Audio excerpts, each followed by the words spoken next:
Welcome back sa ating channel. Ngayon pag-uusapan natin yung Pushka Vimana, isang misteryosong flying machine na galing sa ancient India.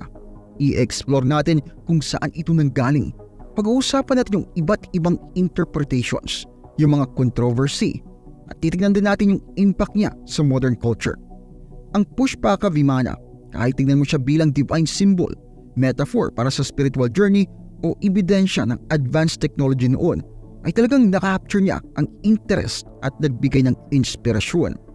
Pero bago natin ipagpatuloy ang diskusyon, make sure na i-hit mo yung like button at i-subscribe ang channel ko kung hindi mo pa nagagawa. At kung gusto mong ma-notify sa bawat bagong video ko, i-click din yung bell icon. Malaking tulong yan sa akin at sobrang na-appreciate ko yan. Nagawa mo na? Alright, simulan na natin.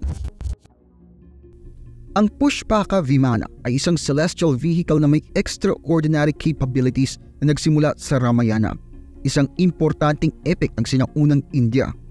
Ibang klase itong divine chariot na ito. Sabi nila, kaya itong maglakbay ng sobrang layo sa bilis na hindi mo mai-imagine. Ang Pushpaka Vimana ay kilala bilang ang unang flying chariot na binanggit sa Hindu scriptures. Iba ito sa usual horse-drawn chariots ng mga Diyos. Ayon sa alamat, si Vishvakarma, yung divine architect, ang gumawa nitong kakaibang Vimana para kay Brahma naman na god of creation na sobrang nirerespeto sa Hindu mythology. In act of divine generosity, ibinigay naman ni Brahma itong hindi pangkaraniwang flying machine kay Kubera, ang god of wealth. Hindi lang basta regalo itong Vimana, simbolo rin siya ng prestige at power, patunay na malaking status ni Kubera sa mga Diyos. Pero may ibang plano pala ang destiny. Si King Ravana, kapatid naman ni Kubera, ay kilala sa pagiging tuso at ambisyoso. Nakuha niya ang Pushpaka Vimana sa hindi inaasahang paraan. At hindi lang yon, kinuha rin niya ang City of Lanka mula kay Kubera, isang big turn sa kwento. Ang kwento ng Pushpaka Vimana ay hindi lang tungkol sa isang divine flying chariot. Punong-puno ito ng mystery, ambition at palitan ng kapangyarihan.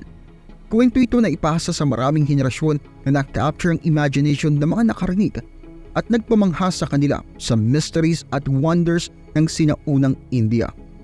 Ang Pushpaka Vimana ay patuloy na naging simbolo ng mayamang mythological heritage ng India, patunay ng malikhaing isip ng ating mga ninuno at ang source ng walang katapusang fascination ng mga scholars at enthusiasts.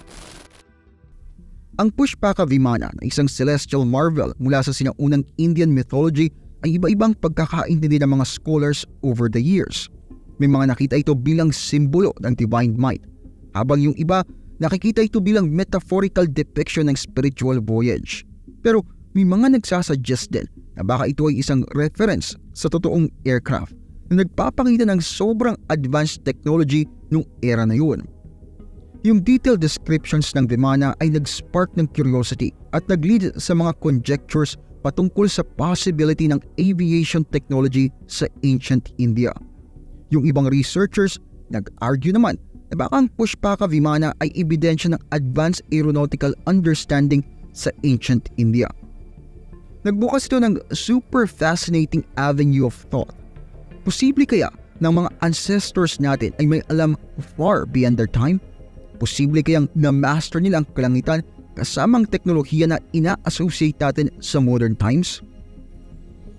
Ang Pushpaka Vimana, kasama ng detailed descriptions at capabilities ay talagang nagpapalakas sa mga tanong na ito. Kahit iba-ibang interpretasyon, lahat sila nag-contribute sa enigma ng Pushpaka Vimana. Kung ito man ay simbolo ng divine power, metaphor para sa spiritual journeys o testament sa advanced ancient technology, patuloy itong nakakaptivate sa atin. Tumayo ito bilang testament sa mayaman at diverse tapestry ng ancient Indian mythology. Nag-spark ng ating imagination at nag-uudyok sa atin na mag-dive palalo sa mga misteryo ng nakaraan. Yung ideya ng Pushpaka Vimana ay nag-iwan ng malaking marka sa contemporary literature, films at media. Gumawa siya ng isang unique fusion ng ancient mythology at science fiction themes. Makikita din yung influence ng Pushpaka Vimana sa Vimana Shastra, isang medyo controversial text na sinasabing ancient technical guide para sa paggawa naman ng aircraft. Kahit maraming critics, tinanggap ito as modern creation. Yung link sa pagitan ng mga text ay patuloy na umaakit sa mga researchers. Yung impact ng Pushpaka Vimana sa modern culture ay patuloy na appeal ng ancient mythology. Pinapakita niya kung papaanong yung mga sinaunang kwento ay patuloy na nag-i-inspire at umuhubog sa ating contemporary narratives. Pinagsasama yung past at present sa kakaibang interplay ng mythology at science fiction.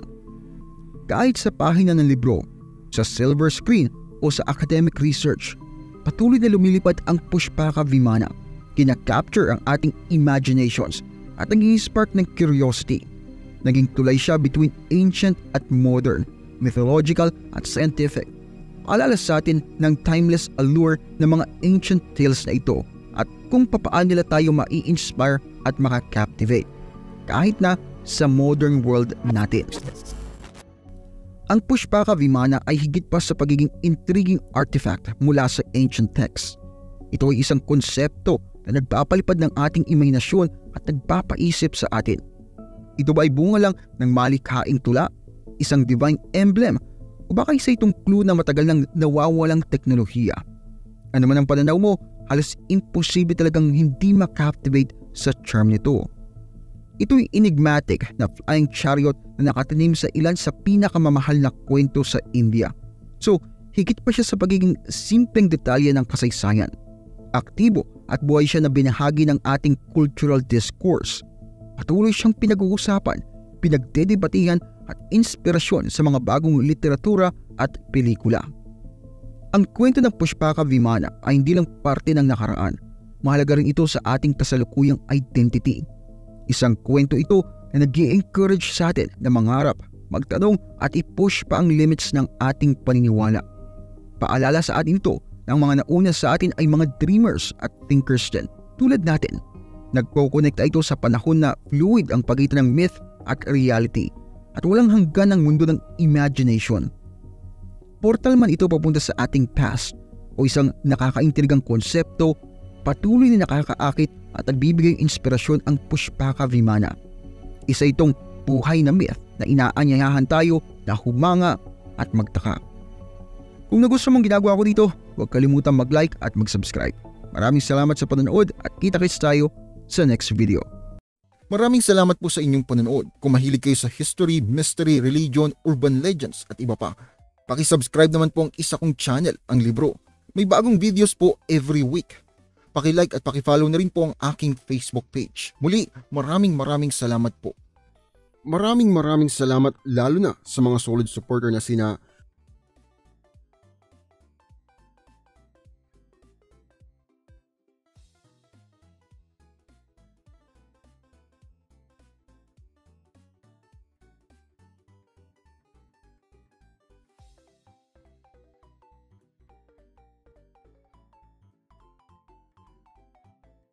meron po tayong member content, pakicheck na lamang po ang playlist. Marami-rami na rin pong nakalagay doon.